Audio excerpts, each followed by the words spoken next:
Good afternoon, I'm Malcolm Jordan and this is your Midday News Fix for Thursday, the 17th of July. The Education Minister says she's looking into helping fund schools to modify existing open plan rooms.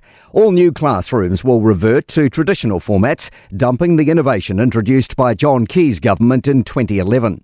Erica Stanford says she's tasking the School Property Agency to look into ways to help schools change teaching spaces.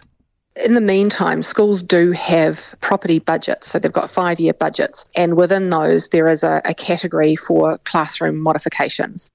Businesses will soon be paying lower fees for Visa and MasterCard payments. The Commerce Commission has decided that total fees should reduce from $1 billion a year to $910 million. It expects the average business to pay $500 less annually to payment processing companies. Chair John Small told Herald Now's Ryan Bridge they hope retailers will reduce or scrap consumer surcharges without needing to be compelled by regulation. Ultimately, it will keep a pressure on retail prices, keep a pressure on surcharges, and that'll benefit consumers at the till.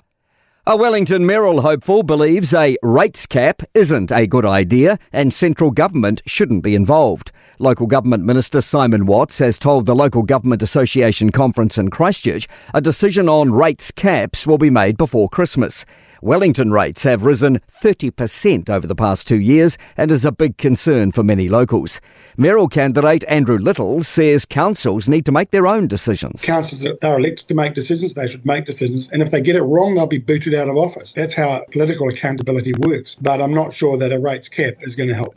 Chris Luxon says New Zealand needs to change its thinking on flooding risks. Official data projects up to 14,500 homes will face damage from extreme events in the next 35 years.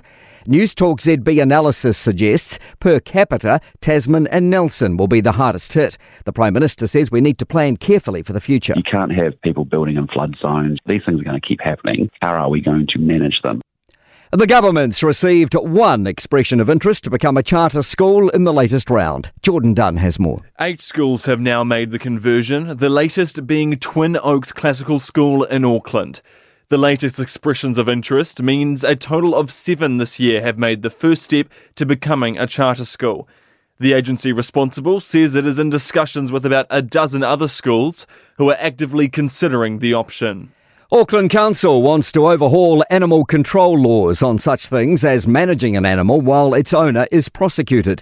It received about 17,000 reports of roaming dogs in the past year and were contacted over nearly 3,000 dog attacks. A long-standing debate continues over where to put an Erebus memorial to the 1979 plane crash disaster, with the latest proposal a Christchurch site. To sport, the All Blacks have made 10 changes to their side for the third test against France in Hamilton on Saturday. 6 are in the backs, with Rico Ioane the only survivor on the left wing, and 4 are in the forwards. Brodie McAllister could debut from the bench.